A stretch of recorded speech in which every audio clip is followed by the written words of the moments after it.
Alors bonjour, je m'appelle Marianne Mirbourgo. Je fais du 60 jusqu'à 400 mètres et je suis à la maîtrise en administration.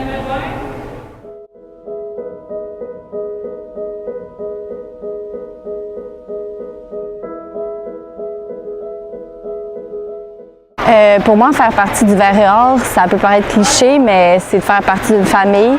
C'est une activité qui est avant tout que je fais pour moi, en fait, mais aussi pour être en groupe, être avec des coéquipiers qui vont me pousser. Puis pas juste des coéquipiers, mais des membres du Vert et Or qui sont dans d'autres équipes, puis qui viennent nous encourager en fait de compétition en compétition. Fait que, en fait, pour moi, être dans le Vert et Or, c'est avoir un soutien social, puis c'est une famille. Moi, pour gérer mon stress, en fait, généralement, ce que je fais, c'est que j'en parle aux autres. Donc, je vais rencontrer mon coach, puis je vais lui parler de c'est quoi spécifiquement qui me stresse. Souvent, ça arrive durant les compétitions, donc c'est à ce moment-là que je vais lui en parler. Sinon, j'en parle beaucoup à mes coéquipiers. Puis sinon, j'utilise des petits trucs qu'on m'a donnés là, au fil du temps, donc beaucoup d'exercices de respiration. Puis en fait, je me dis aussi 10 choses qui me donnent confiance. Donc, c'est surtout avant les courses là, que je fais ces exercices-là de gestion du stress. Ma passion pour l'athlétisme, elle a commencé quand j'avais en fait 14 ans. Avant ça, je faisais pas vraiment de sport. Puis après ça, ce que j'ai fait, c'est que je me suis inscrite au soccer, ensuite en athlétisme, puis ensuite au flag football. C'est une passion que j'ai gardée en fait jusqu'à aujourd'hui. Aujourd'hui, j'ai 23 ans, puis ça fait un petit bout que je fais ça. Puis en fait, je pense que ce que j'aime beaucoup de ce sport-là, c'est le fait que ça m'amène à me dépasser. Donc, à chaque fois, je pense que j'ai atteint ma limite. Donc, je fais par exemple un de mes meilleurs temps. Puis ensuite, je réussis à dépasser ce temps-là qui était en fait le meilleur de moi. Fait que je pense qu'elle vient de là, ma passion pour l'athlétisme. Je pense que ce que le sport m'a apporté dans ma vie, en fait, c'est deux choses.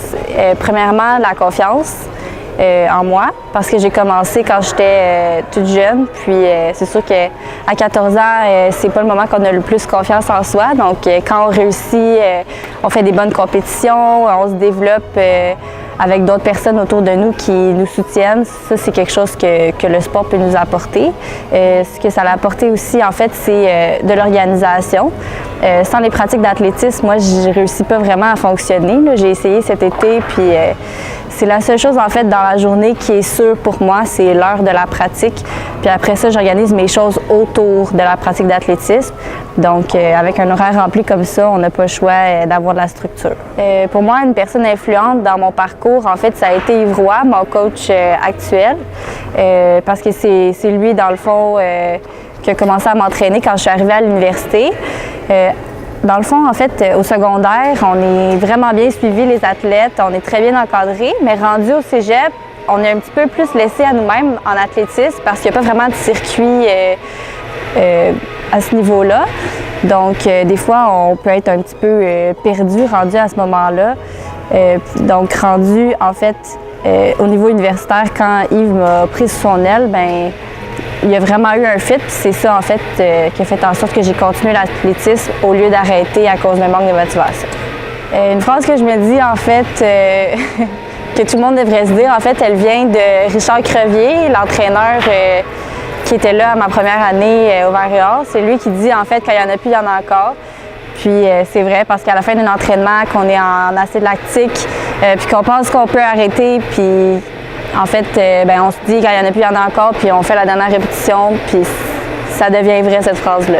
Mon porte-bonheur que je porte avant les courses, c'est un cadeau que j'ai eu à ma graduation de mes parents. C'est un collier, en fait. Dessus, il y a un petit cœur, donc qui représente l'amour. On a une petite croix. Et puis, on a aussi une encre, en fait, qui pour moi, ça représente le fait de s'ancrer dans le moment puis de vivre le moment présent. Parce que rendu en compétition, on ne peut pas revenir sur ce qu'on vient juste de faire.